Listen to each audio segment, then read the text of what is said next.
स्वागत है आप सभी का हमारे इस चैनल पर। देखिए, हम जो पॉलिटी की श्रृंखला स्टार्ट किए हैं, आज उसी पॉलिटी श्रृंखला का हम आगे वीडियो बनाएंगे और ये बहुत ही इंपॉर्टेंट चैप्टर है। हमने अभी तक पॉलिटी में जितने भी चैप्टर लिए हैं सभी बहुत महत्वपूर्ण है और मैंने पॉलिटी को एकदम क्रम से ख़त्म कराया है। अगर पॉलिटी किसी ने मेरा पूरा देखेगा तो उसको मेरा विश्वास है कि वो पॉलिटी से एक भी क्वेश्चन आ जाएंगे तो गलत नहीं करेगा, चाहे वो सिविल सर्विस का कोई भी एग्जाम दे या वनडे एग्जाम, यूपी पुलिस, लेखपाल, कोई भी एग्जाम दे, तो पॉलिटी से जो भी क्वेश्चन आ जाएंगे उनमें से मेरा दावा है कि जल्दी गलत नहीं होगा, शायद ही एक दो क्वेश्चन गलत हो जाए। तो चलिए हम आज स्टार्ट करते हैं। मौलिक कर्तव्य, ये इसे कहते हैं फंडामेंटल ड्यूटी। इंग्लिश में क्या बोलते हैं? फंडामेंटल ड्यूटी, और हिंदी में बोलते हैं मौलिक कर्तव्य। देखिए, सबसे पहले क्वेश्चन इसमें जो मैंने लिखा है इससे ज़्यादा इंपॉर्टेंट क्वेश्चन कुछ ऐसे हैं जो मैं मौखिक रूप से बता रहा हूँ, उसको आप लोग ध्यान से सुनिएगा और उसको हो सके तो नोट डाउन भी कर लीजिएगा। जैसे सबसे पहले क्वेश्चन इसमें पूछता है कि मौलिक कर्तव्य जो है हमारे देश में ये किस देश के संविधान से लिया गया है। तो ये जो मौलिक कर्तव्य है यह रूस की संविधान से लिया गया है। सबसे पहला क्वेश्चन कि मौलिक कर्तव्य जो है किस देश के संविधान से लिया गया है, ये रूस से लिया गया है। और एक क्वेश्चन इसमें और पूछता है कि कुल टोटल मौलिक कर्तव्य कितने हैं, तो कुल टोटल मौलिक कर्तव्य जो है वो 11 हैं। कितने हैं? 11 हैं। और एक क्वेश्चन पूछता है कि क्या यह हमारे संविधान के जब 26 जनवरी 1950 को लागू हुआ था, क्या उस दिन हमारे संविधान में ये सम्मिलित थी, यानी मूल संविधान की क्या यह हमारे भाग है मूल कर्तव्य? तो नहीं, यह हमारे संविधान का मूल भाग नहीं है, बल्कि इंदिरा गांधी ने 42वां संविधान संशोधन, कौन सा संविधान संशोधन? 42वां। याद रखिएगा कि 42वां संविधान संशोधन 1976 में, जिसे मिनी कॉन्स्टिट्यूशन भी कहा जाता है, इस संविधान संशोधन को 42वां संविधान संशोधन 1976 में हुआ था। और इस संविधान संशोधन की सिफारिश जिस व्यक्ति ने किया था उस व्यक्ति का क्या नाम था? तो सरदार स्वर्ण सिंह। तो पूछा जाता है कि मौलिक कर्तव्य को जो जोड़ा गया था वो किस समिति के सिफारिश पर जोड़ा गया था? तो सरदार स्वर्ण सिंह। ये एक्चुअली इंदिरा गांधी के समय में ये भारत के रक्षा मंत्री थे, विदेश मंत्री या रक्षा मंत्री थे सरदार स्वर्ण सिंह। तो उन्होंने सिफारिश की थी मौलिक कर्तव्य को और उन्होंने 8 मौलिक कर्तव्यों को भारत में लागू करने के लिए बात की थी। 42वां संविधान संशोधन 1976 किसके सिफारिश पर? तो सरदार स्वर्ण सिंह। उस वक्त हमारे देश में आपातकाल इंदिरा गांधी ने लगाया था। 1975 से 77 तक चला था जो आपातकाल, 76 तक जो 18 महीने का आपातकाल था। तो उसी दौरान संविधान में संशोधन किया गया था और ये संविधान संशोधन जो हुआ था, तो ये वाला जो संविधान संशोधन 42वां बहुत इंपॉर्टेंट है। इसमें बहुत से संविधान में बदलाव किए गए थे, इसीलिए इसे छोटा संविधान भी कहा जाता है 42वां संविधान संशोधन को। तो पूछा गया है ये भी कि छोटा संविधान संशोधन या छोटा संविधान किस संविधान संशोधन को कहते हैं? तो 42वां संविधान संशोधन को। और इसमें कुछ बातें जैसे पूछा जाता है कि क्या यह मौलिक कर्तव्य में जितनी बातें लिखी गई है, क्या आप इनको न्यायालय में जाकर इनके खिलाफ केस दायर कर सकते हैं? कि मतलब किसी ने, अगर देश की जनता, अगर मान लो कोई किसी ने मौलिक कर्तव्य का पालन नहीं किया तो सरकार क्या ऐसे में हमारे खिलाफ एक्शन ले सकती है? तो नहीं। इनमें जितनी भी बातें लिखी गई है सरकार इसमें हमारे खिलाफ कोई एक्शन नहीं ले सकता। जैसे मान लीजिए कि मौलिक अधिकार के आपके हनन होता है तो डायरेक्ट आप हाई कोर्ट में चले जा सकते हैं, सुप्रीम कोर्ट में जा सकते हैं। लेकिन मौलिक अधिकारों को अगर आपने पालन नहीं किया तो आपको क्या जेल भेजा जा सकता है? तो नहीं, ऐसा नहीं है। ये बाध्यकारी नहीं है, बस ये एक प्रकार से निर्देशात्मक है, आदेशात्मक नहीं है, बल्कि कैसा है?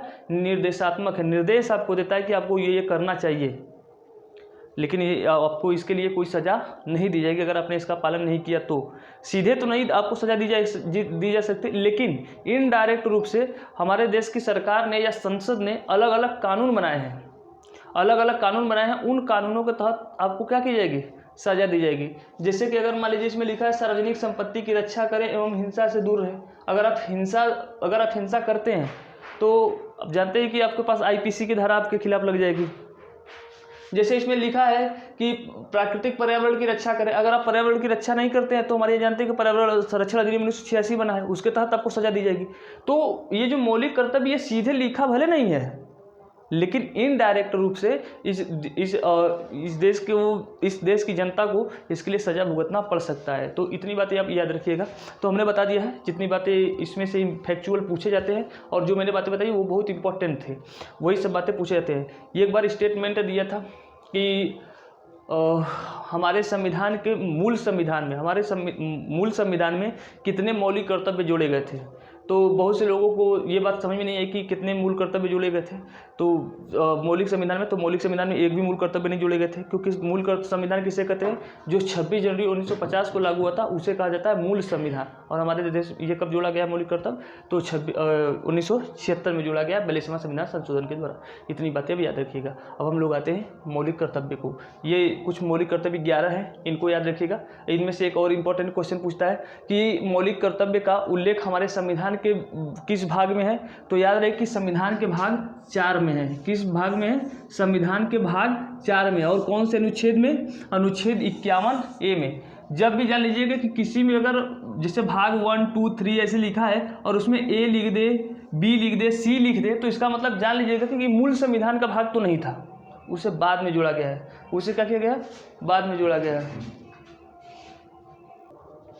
चलिए तो अब हम लोग स्टार्ट करते हैं नंबर 1 से, कि हमारे मौलिक कर्तव्य में नंबर 1 में क्या लिखा है कि संविधान का पालन करें।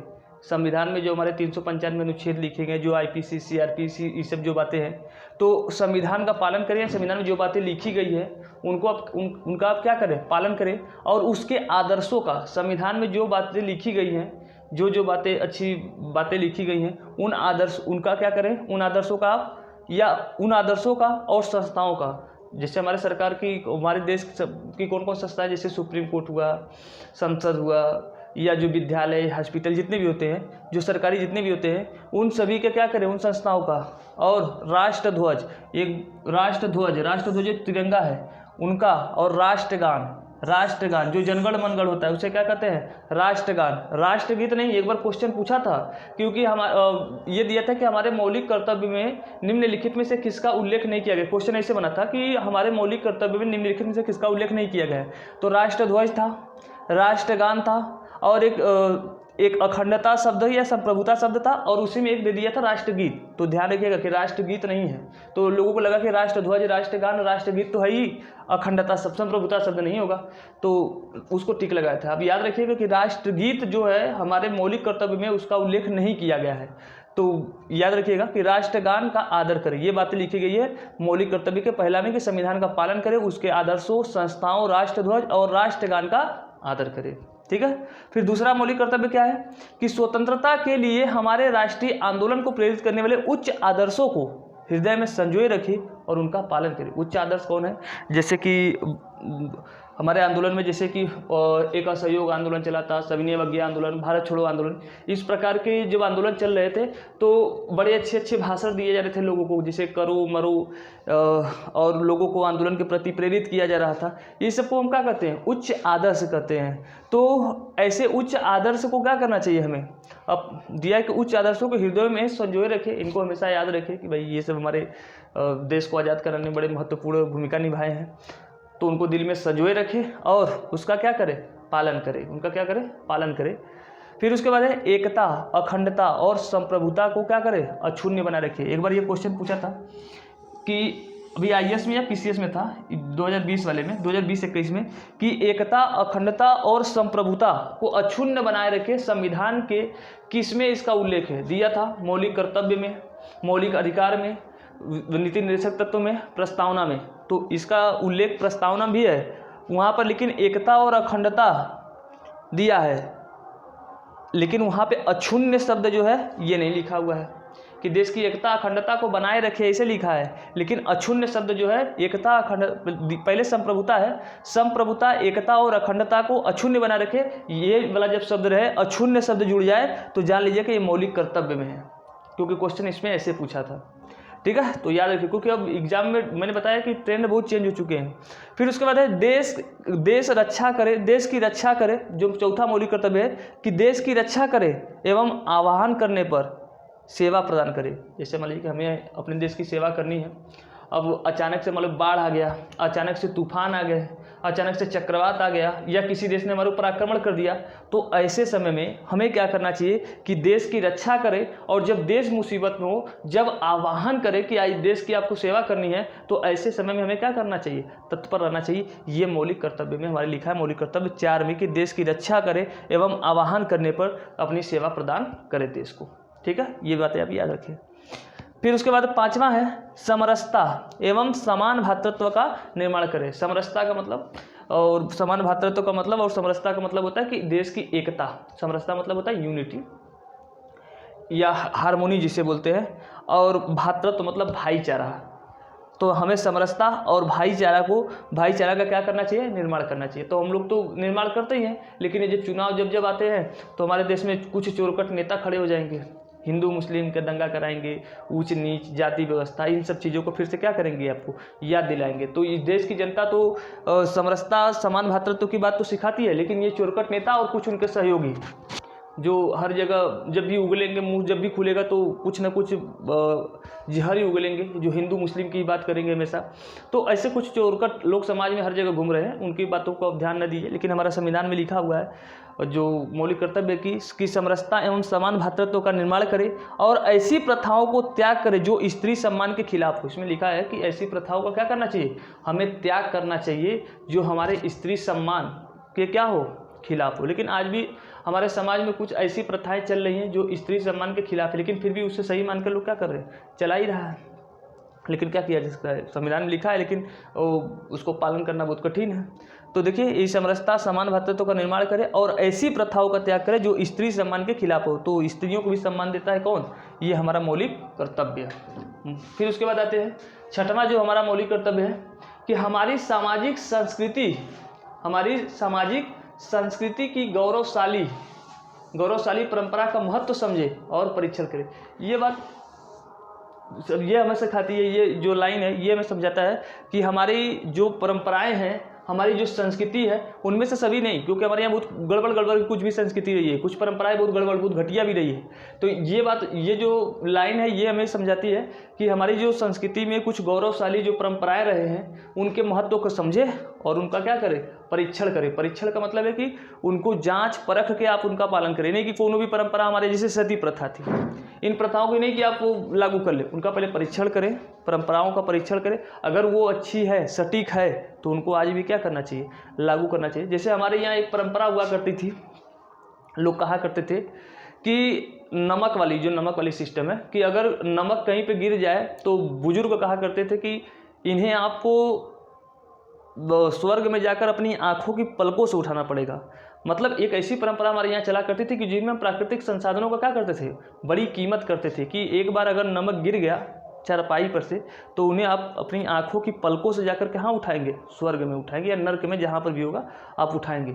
इसका मतलब ये परंपरा हमें ये शिक्षा देती थी कि हमें अपने इन प्राकृतिक संसाधनों का क्या करना चाहिए, दुरुपयोग नहीं करना चाहिए। तो ऐसी परंपराओं को लागू करने से कोनो बुराई थोड़ी है। जैसे नीम के पत्ते में, तुलसी के पेड़ में कहते हैं कि पानी देना चाहिए, ये वो करना चाहिए, तो ठीक है ना, इसी परंपराओं से पेड़ पौधों का क्या होता है, भला होता है, विकास होता है। तो हमें ऐसी परंपराओं को लागू करना चाहिए, वो ये सिखाती है मौलिक कर्तव्य। फिर उसके बाद है प्राकृतिक पर्यावरण की रक्षा करें, पेड़ पौधे, जंगल, जीव जंतु। तो पूछा जाता है कि पेड़ पौधे, जीव जंतु, बाग बगीचे, इन सब की जो रक्षा करने की बात की गई है और उनका संवर्धन का मतलब होता है उनमें वृद्धि की बात जो की गई है। कौन से मौलिक कर्तव्य में ये की गई है, तो मौलिक कर्तव्य नंबर 7। ये हमने क्रम से लिखा है, आपको क्रम से याद करना है, क्योंकि इंटरव्यू में कई बार पूछ देता है कि 5वां मौलिक कर्तव्य क्या है, तीसरा मौलिक कर्तव्य क्या है। तो क्रम से अगर आपको याद रहेगा तो ठीक है। फिर उसके बाद है वैज्ञानिक दृष्टिकोण एवं मानववाद को बढ़ावा दे। मौलिक कर्तव्य में लिखा है कि हमारे यहाँ आपको कौन से विचारधारा को बढ़ावा देना है, वैज्ञानिक दृष्टिकोण को, जो विज्ञान की तरह सोचे। लेकिन हमारे यहाँ क्या चल रहा है, धर्म को बढ़ावा दिया जा रहा है। कोई इस्लाम धर्म को बढ़ावा दे रहा है, तो कोई हिंदू धर्म को बढ़ावा, कोई सिख धर्म, कोई बौद्ध धर्म, सब अपने अपने धर्मों को बढ़ावा दे रहे हैं। और सभी धर्मों को बढ़ावा देने के बाद फिर कहेंगे कि एकता और अखंडता को बनाए रखिए।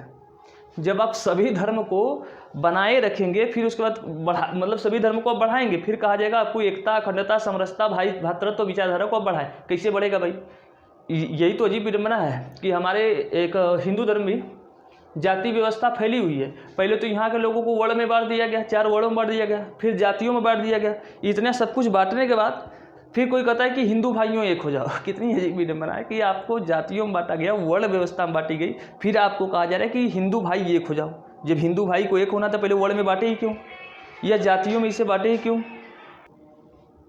तो बड़ी अजीब बात है ना। तो इन सब बातों को ध्यान रखिए कि हम लोग मूर्ख हैं या मूर्ख बनाया जाता है ना, कि लोग वर्ण व्यवस्था में बांटे, जातियों में बांटे, क्या क्या नहीं किया। फिर उसके बाद हमारे देश में उत्तर भारत के लोग हैं, ये दक्षिण भारत के लोग हैं, ये नेपाली है, ये बंगाली है, ये गुजराती है, ये उत्तर प्रदेश का है, उड़िया है, तमिल है, कन्नड़ है, मलयाली है, कुल दुनिया भर के तो बांट गलते हैं, मणिपुरी है, फिर मंगोलाइड है, काकेसाइड है, ऑस्ट्रेलाइड है, दुनिया भर के बांटने के बाद कहेंगे कि एक हो जाइए। ये अजीब विडम्बना बना, लेकिन विविधता भी होनी जरूरी है, विविधता भी होनी जरूरी है। चलिए फिर आगे देखते हैं कि सार्वजनिक संपत्ति की रक्षा करें। सार्वजनिक संपत्ति की हमें क्या करनी चाहिए? रक्षा करनी चाहिए। आप लोगों ने देखा होगा बहुत बार जब कोई आंदोलन होता है या सरकार के प्रति आक्रोश होता है तो लोग सरकारी संपत्तियां जो होते हैं सड़क उड़क पे इन सबको क्या करते हैं? फूकने लगते हैं, ट्रेनों को जलाने लगते हैं। ऐसे लोगों को पकड़ के बहुत जी भर के कूटना चाहिए जो लोग ऐसा काम करते हैं। भाई सरकारी संपत्ति है, वो देश की जनता की संपत्ति है, देश की जनता ने उसको क्या किया है? उसका निर्माण किया, देश की जनता के पैसे से वो निर्माण हुआ है। अब जला रहा है कोई व्यक्ति, कुछ लोग, कोई सत्ता का विरोधी होगा, कोई सत्ता का विरोधी होगा, जैसे मान लो कि बीजेपी की सरकार है, अब उसमें से विपक्षी वाले जाकर ट्रेन जला देंगे, बस जला देंगे, तो मूर्खता है ये ना। भाई आपको अगर सत्ता से अगर नफरत है तो सत्ता के खिलाफ अपना काम कीजिए, लेकिन सरकारी चीज़ों को ना जलाए। सरकारी चीज़ों को हमें क्या करना चाहिए? अच्छा, क्योंकि देश की जनता का, वो सरकार का नहीं है। ठीक है, तो ये चीज़ आप याद रखिएगा कि सार्वजनिक संपत्ति की रक्षा करें एवं हिंसा से दूर रहे। पहले बीजेपी सरकार भी विपक्ष में रही होगी तो वो भी ऐसा ही करती रही होगी, तो बाकी अलग अलग बातें हैं। फिर आगे है उत्कर्ष की ओर आगे बढ़ने का सतत प्रयास करें। तो ये हमारे संविधान का जो मौलिक कर्तव्य उसमें 10वां मौलिक कर्तव्य है कि उत्कर्ष की ओर क्या करें? आगे बढ़ने का सतत प्रयास करना चाहिए। सतत का मतलब होता है लगातार, हमें नियमित रूप से उत्कर्ष की ओर, उत्कर्ष का मतलब अच्छे कर्मों की ओर आगे बढ़ना चाहिए।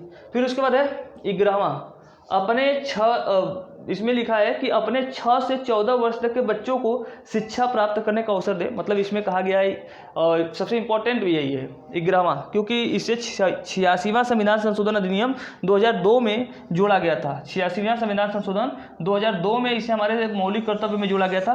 तो कई बार पूछा है कि 11वां मौलिक कर्तव्य कब जोड़ा गया था? तो 86वां संविधान संशोधन अधिनियम 2002 में जोड़ा गया था। इसमें यह बताया गया था कि यह हमारे देश के प्रत्येक नागरिक का यह कर्तव्य है कि वह अपने 6 से लेकर 14 वर्ष तक के बच्चे को शिक्षा उपलब्ध कराए। ये बातें कही गई थी। और हमारे संविधान का आर्टिकल 45 जो था 45, उसमें कहा गया है कि 0 से 6 वर्ष तक के लिए सरकार का यह कर्तव्य है, ये सरकार का यह दायित्व है कि 0 से जो 6 वर्ष तक के बच्चे होते हैं उनकी शिक्षा, देखभाल, भोजन, इन सब का क्या करे? ख्याल करे।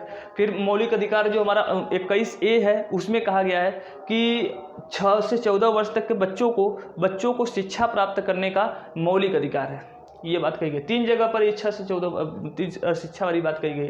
तो इस तरीके से आपको 11 मौलिक कर्तव्य याद रखने हैं। जितनी बातें मैंने मौलिक कर्तव्य में बता दी है उतना सभी बातें आप लोग याद रखिएगा और उसे नोट डाउन कर लीजिएगा। अगर किसी को स्क्रीनशॉट लेना हो तो वो ले सकता है, सभी इंपॉर्टेंट बातें इसमें तो है ही। और अब आप लोगों से मेरा रिक्वेस्ट है कि भाई आप लोग वीडियो को शेयर करें और चैनल को सब्सक्राइब करें। सभी को धन्यवाद। Good night, bye.